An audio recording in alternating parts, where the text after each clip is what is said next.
Dzień dobry Państwu, witamy serdecznie w Planecie 11, która znajduje się obecnie tymczasowo w hali Urania, ale tylko przez około 3 lata najbliższe, więc bądźmy dobrej myśli.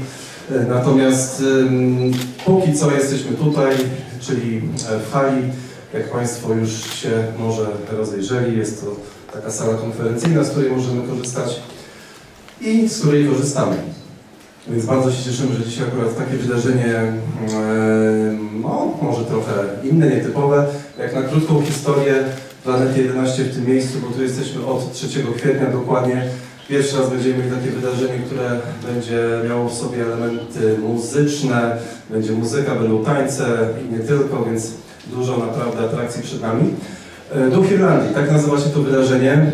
Tutaj ja muszę chyba jednak przedstawić, nie uzgadnialiśmy tego, co ja będę mówił, ja sam nie wiem, co ja będę mówił, bo ja improwizuję trochę, ale teraz chyba się nie obrazi, jeżeli go przedstawię i poproszę o gromkie oklaski, bo tutaj jest chwilę.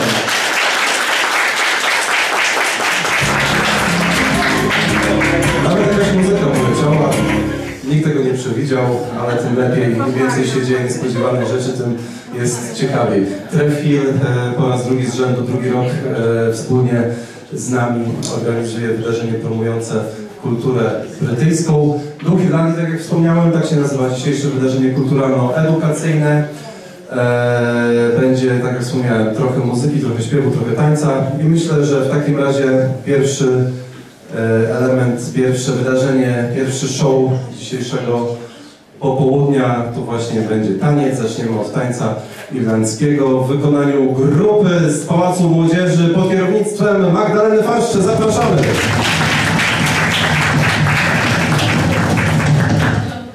Witam Państwa bardzo serdecznie. Mamy zaplanowany pokaz tańca stepowanego. A buty do stepu wymagają podłogi innej niż zwykła lina. W związku z tym zrobimy taki eksperyment. Poproszę Państwa, żebyście skierowali się w kierunku drzwi, ja otworzę je szeroko, a moje tancerki zaryzykują i zatańczą na betonie. Na deszcz idziemy? Tak. Co tu się...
Już w środku. Już w środku. Tak. Chociaż to na zewnątrz było bardzo rzeźko, fajnie, przyjemnie. Okej.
Po tym bloku poetyckim. Oddajemy głos wspaniałym studentom Trewa. Thank you, ladies and gentlemen. Kuba will now give us a little talk about Irish poetry, so we know something about what's going to happen today.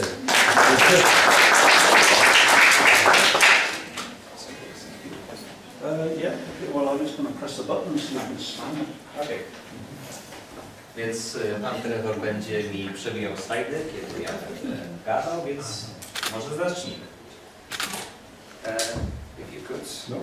Choć uważa się, że Irlandia ma ponad 2000-letnią tradycję mitologii i ustnego opowiadania historii, irlandzka literatura pojawiła się w okresie tzw.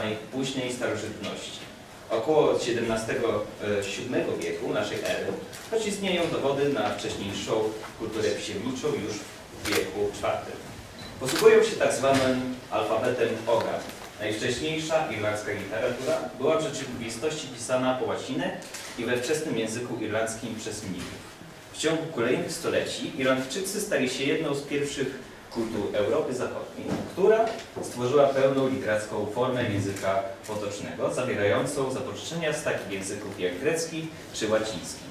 Od VII wieku istnieją przykłady literatury pisanej przez mnichów, obejmujący teksty religijne, mitologię i poezję.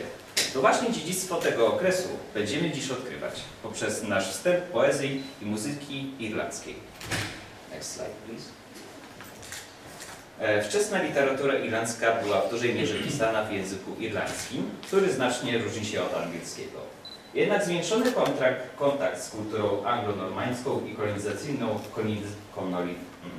kolonizacja przez Anglików doprowadziły do szerszego użycia języka angielskiego, co nasiliło się w wieku XVII. Status prawny języka irlandzkiego uległ pogorszeniu, a język zaczął zanikać. Czego, będąc używanym jedynie w określonych regionach, co było typowe również dla innych języków celtyckich, takich jak kornijski, szkocki, galicki i walijski. Z tego powodu język angielski stał się coraz silniejszą siłą w literaturze irlandzkiej, a wiele dawnych opowieści, wierszy i pieśni zaczęło tłumaczyć się na angielski. Nic dziwnego, że wiele tematów wcześniejszej literatury irlandzkiej przeniknęło do nowej literatury anglojęzycznej. Choć opowieści o celtyckich bohaterach i poezja miłosna są mocnymi elementami literatury irlandzkiej, należy pamiętać, że często szły one w parze z tradycją ustną wędrownych muzyków i poetów. przemierzających kraj, często występujących i uczących. Niektóre z utworów poetyckich, które dziś usłyszymy, wywodzą się z tych właśnie tradycji i słychać w nich znajome motywy. Należą do nich wojna, migracja, a także mitologia i sprawy codzienne, jak miłość. Next slide. I think that was the next slide. That was the next slide. Oh, sorry. Choć opowieści o celtyckich poetach, bohaterach i poezja miłosna są mocnymi elementami literatury irlandzkiej, należy pamiętać, że często szły one w parze z tradycją ustną, to już chyba czytałem. No. Szczególnie warte uwagi w naszym dzisiejszym repertuarze są utwory poety z przełomu XIX i XX wieku, William Butler Yeats. To jest ważna postać tak zwanego celtyckiego odrodzenia, czyli końca XIX i początku XX wieku. Ten ruch literacki przynosi wzmożone zainteresowanie dawnymi gaelickimi motywami i wykorzystania obrazów z irlandzkich legend o bohaterach, takich jak Cuchulainn,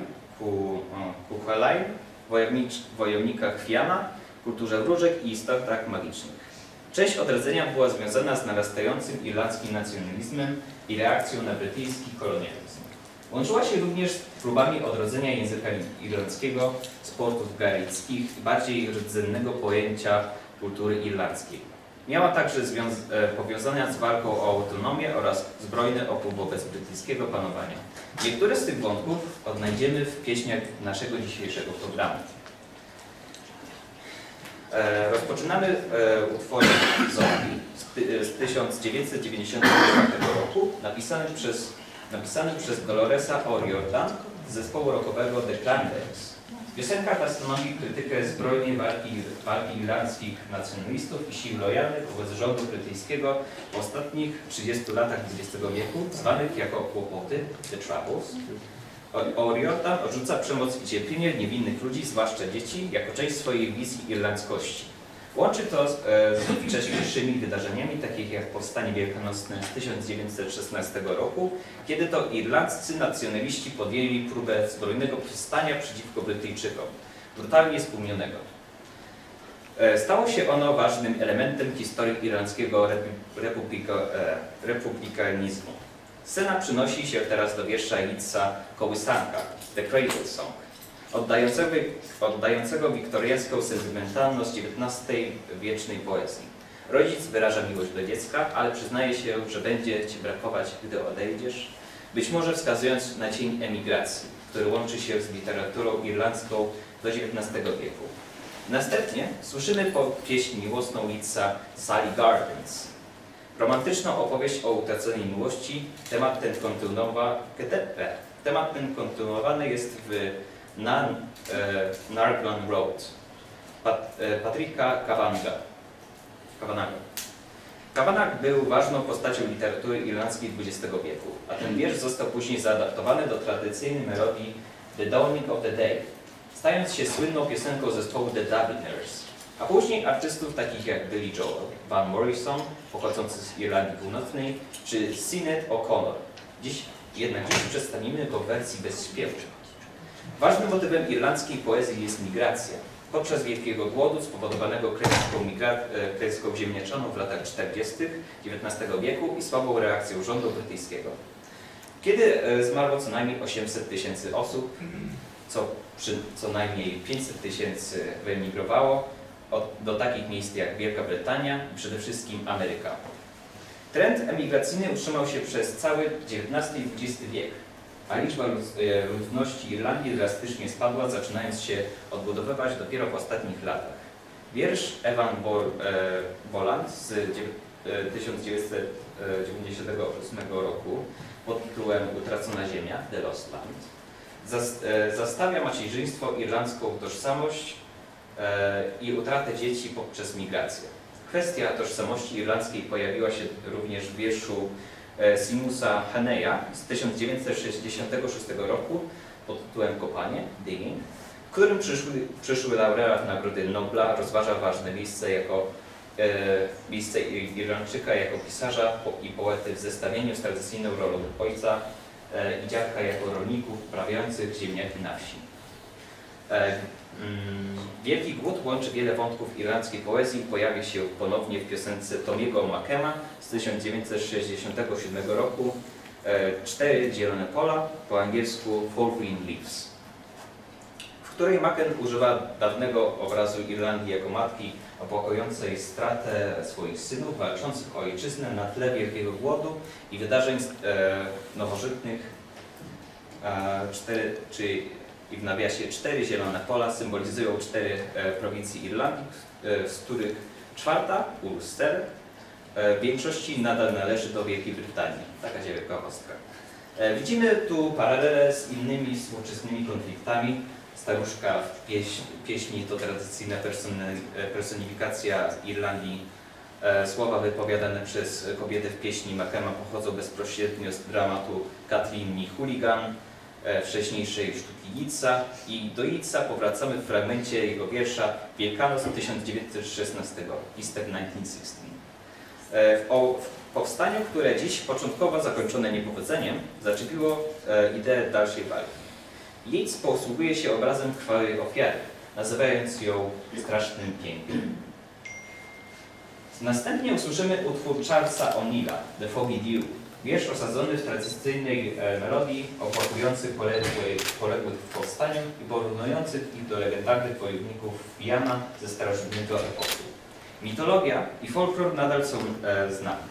Gdy Yeats ponownie wykorzystuje dawne wierzenia ludowe o wróżkach porywających dzieci do baśniowego świata w wierszu Porwane dziecko, The Stolen Child, motywie powszechnych w folklorze celtyckim i literaturze angielskiej. Wieczór kończymy, gdy nasze śniące dziecko wstanie ze snu i odchodzi do nas, udając się na wieczną, samotną wyspę Innisfree. Od nas odchodzi, przepraszam. Niczym porwane dziecko zebrane z cierpiącego świata. Poeta, znów Yeats, pragnie uciec od napięć i trudów współczesnego miejskiego życia i znaleźć spokój w naturze. Dziękuję za wysłuchanie.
The angels are stooping above your beds. They weary of trooping with the whimpering dead. God's laughing in heaven to see you so good. The sailing seven are gay with his mood. I sigh that I kiss you, for I must own that I shall miss you when you have grown.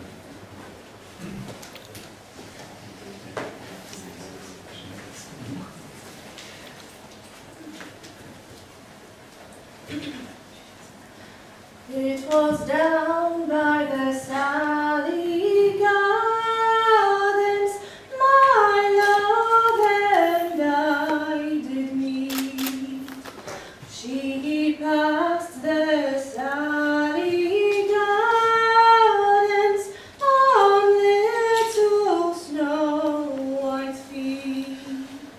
She bid me take love easy as the leaves grow up on the trees. But I was young and foolish, and with her did not agree. In a field by the river, my love I did stand, and on my leaning shoulder she placed her snow white hand. She bid me take life easy as the grass grows on the wheels. But I was young and foolish, and now I'm full of tears. On Raglan Road on an autumn day, I met her first and knew that her dark hair would weave a snare that I might one day rue. Saw the danger. I saw the danger, yet I walked along the enchanted way, and I said, let grief be a fallen leaf at the dawning of the day. On Grafton Street in November, we tripped lightly along the ledge of the deep ravine where can be seen the worth of passion's pledge. The Queen of Hearts still making tarts, and I not making hay. Oh, I loved too much, and by such and such is happiness thrown away. I gave her gifts of the mind. I gave her the secret sign that's known to the artists who have known the true God of sound and stone and word and tint. I did not stint, for I gave her poems to say, with her own name there, and her own dark hair like clouds over fields of May. On a quiet street where old ghosts meet, I see her walking now, away from me. So hurriedly my reason must allow that I had wooed, not as I should, a creature made of clay. When the angel woos, the clay he'd lose his wings at the dawn of day.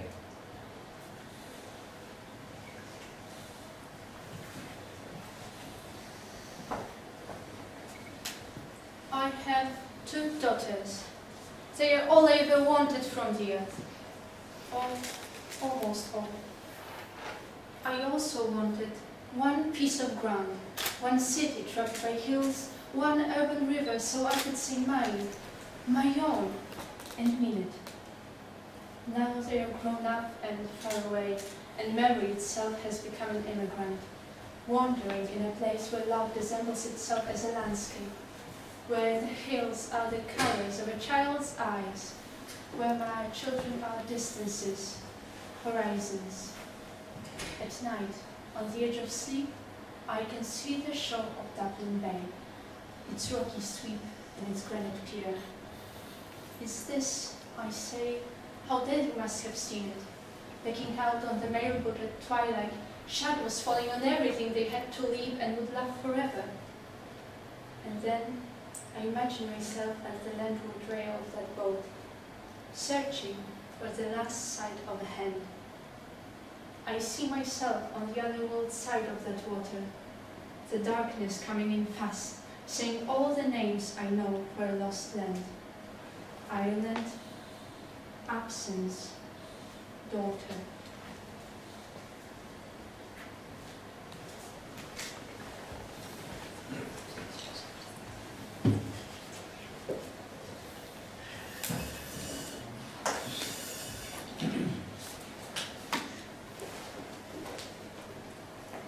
Between my finger and my thumb, the squat pen rests, snug as a gun.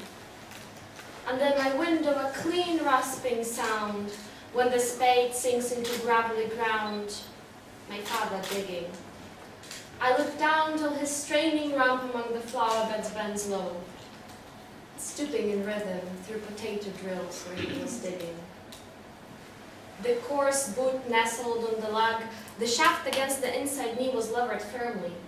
He rooted all tall tops, buried the bright edge deep, to scatter new potatoes that we picked, loving their cool hardness in our hands.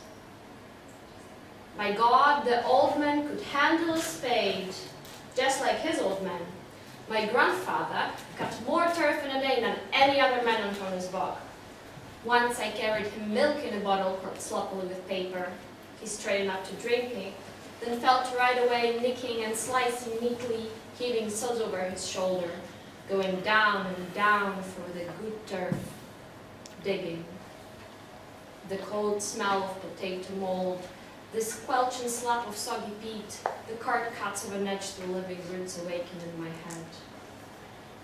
But I've no spade to follow men like them. Between my finger and my thumb, the squat pen rests. I'll dig with it.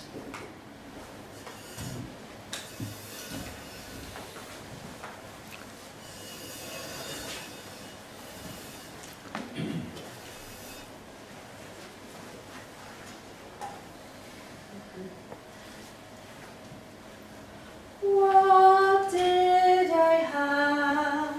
Said the fine old woman. What did I have?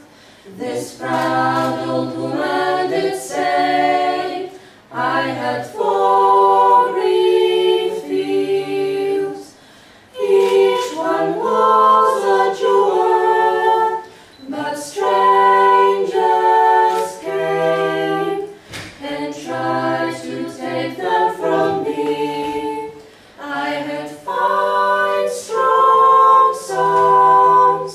They fought to save my jewels. They fought and died, and that was my grief, said she.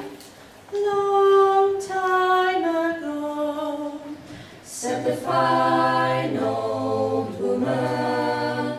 Long time ago, this proud old woman did say, there was war and death, plundering and pillage, my children starved by mountain, valley, and sea, and their wailing cries, they shook the very heavens.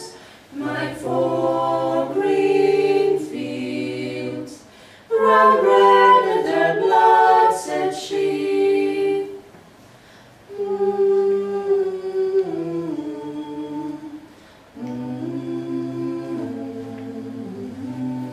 Що в мене було, сказала Гожа стара жінка. Що в мене було, ця горда стара жінка сказала.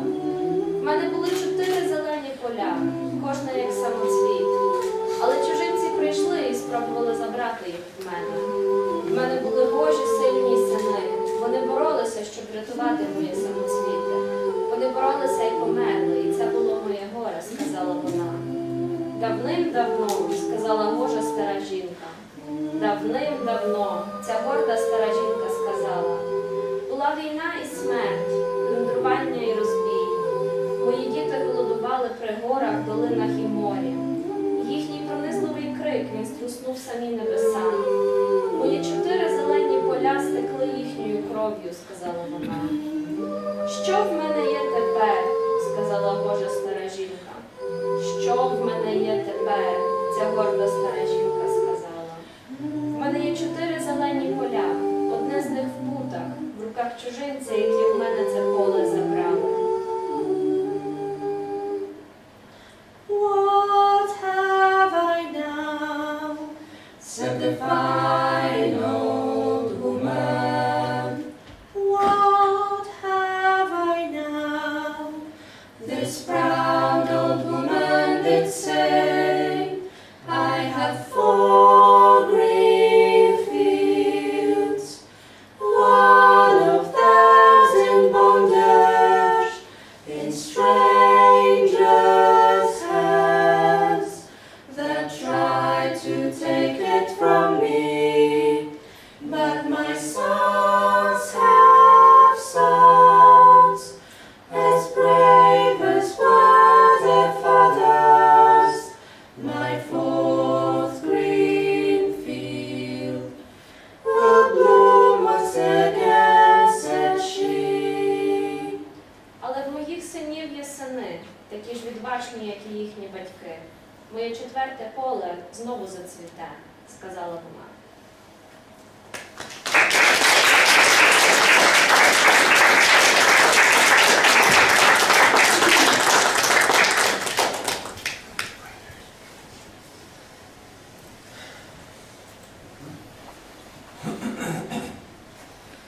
I have met them at close of day, commonly fitted faces, from counter or desk among grey 18th century houses.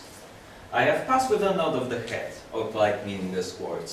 I have lingered a while and said polite meaningless words, and thought before I had done of a mocking tale or a jibe, to please a companion, around the fire the clap.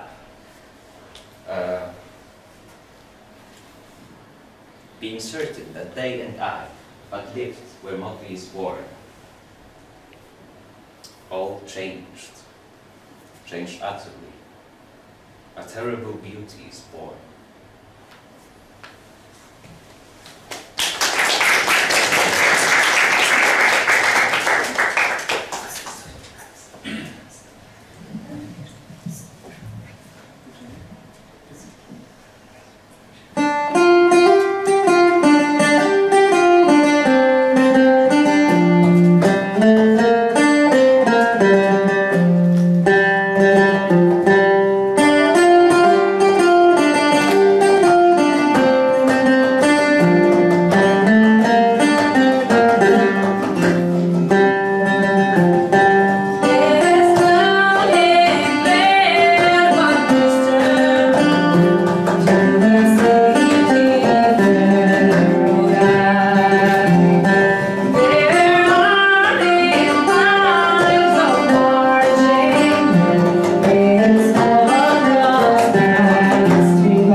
For I parted then with valiant men whom I never shall see more.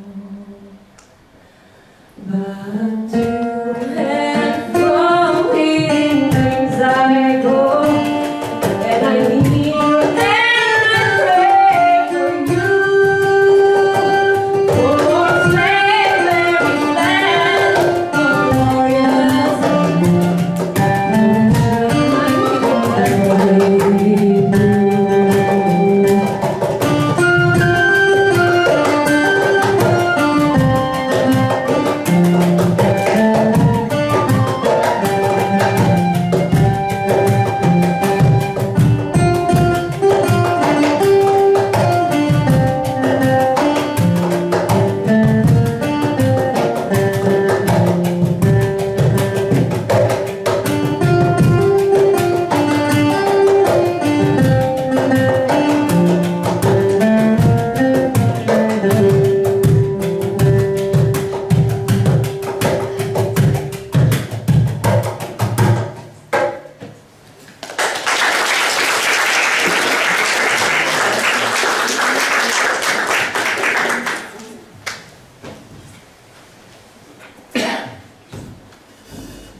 Where dips the rocky highland of Sluvin in the lake, there lies a leafy island where flapping herons where the drowsy water rats.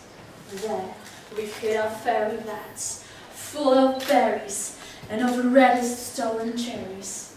Come away, O human child, to the waters and the wild, with a fairy hand in hand, for the words more full of weeping than you can understand. When the wave of moonlight glosses the everywhere signs with light, far off, by furthest roses we footed all the night, weaving on the lenses moving hands, and meeting lenses to the moon was taken flight, to and from me, and changed with frothy bubbles, when the world is full of troubles and anxiousnesses. Come away, O human child, to the waters and the wild, with a fairy hand in hand, for the words were full of weeping, and you can understand. Where the wandering water gushes from the hills above Blanca, in pools among the rushes, that scarce could bathe a star, you seek for slumbering trout, and whispering in their ears, give them unquiet dreams, leaning softly out from fairs that drop their tears over the young streams. Come away, O human child, to the waters and the wild, with a fairy hand in hand, for the words more full of weeping than you can understand.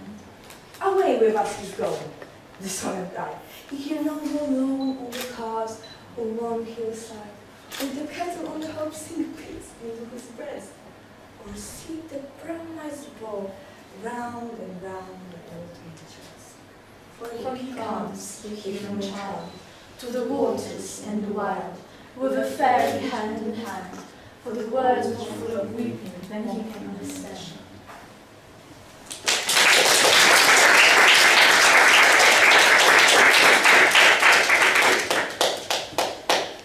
Well, I'll arise and go now and go to Innisfree, a small cabin builder playing waffles made. 9 beaners will I have there, and a hive for honey. Live alone in a bee loud glade. And I'll have some peace there, for peace comes dripping slow, dripping from the vales of the morning to where the cricket sings. There, midnights are a glimmer and noon's a purple glow, and evenings full of the linnet's wings. I will rise and go now, for always, night and day, I hear lake water lapping with low sounds by the shore.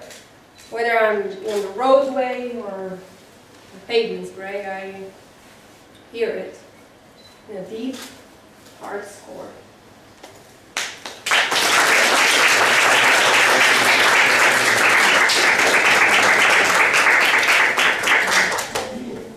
guys.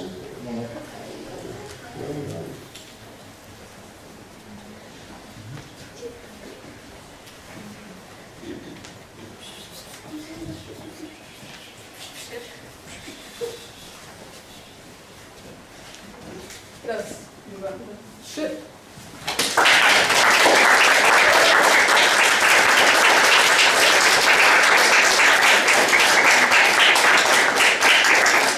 Thank you very much, guys. I shall hand these out while I remember. So, Hanna Tarnowska and Maciek Kacperski. I didn't recognize you there. And Igor Jaskowski, Zuzanna Pitura, and Jakub Bogdan, who translated the presentation himself.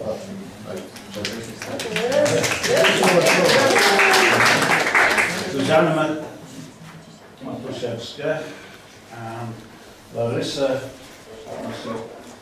who also translated part of it herself, and Marcelina.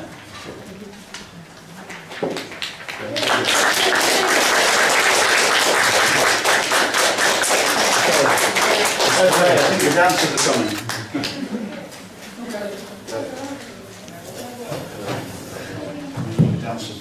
Powiedz tylko, to studenci filologii angielskiej. Katedra filologii angielskiej w zakresie nauczania. O właśnie.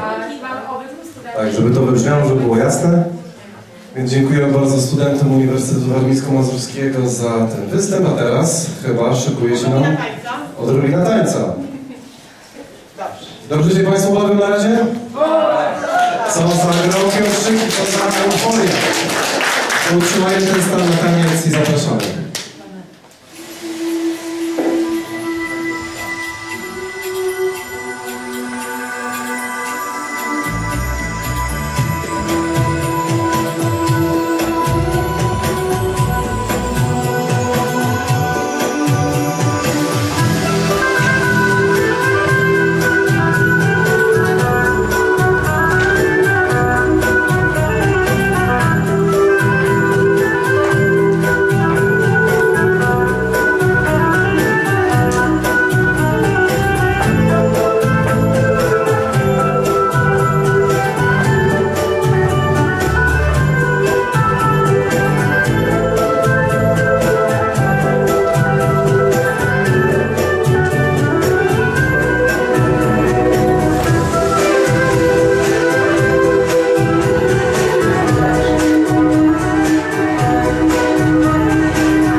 Ola, Kornelia, Gabriela i Jurka. Bardzo dziękuję bardzo.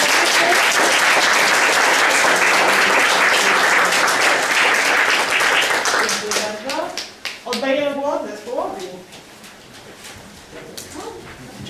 Just before we start, I forgot somebody else who got Katarzyna Stycza.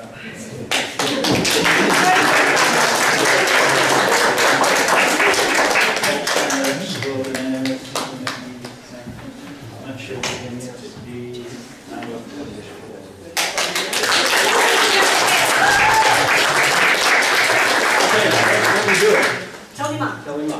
Yep, okay. Okay, let's start.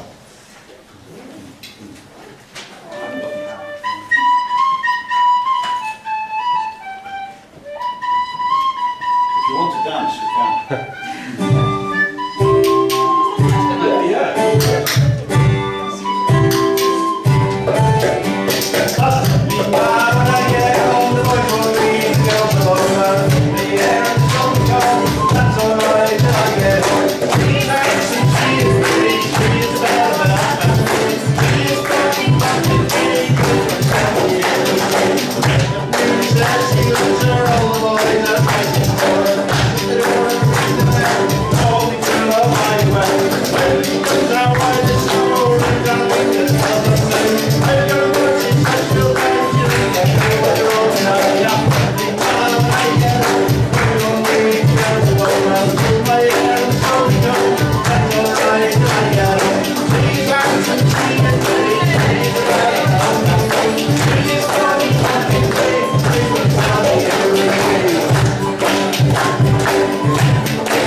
Wielkie dzięki, Magdalena Paszcza i zespół z Pałacu Młodzieży.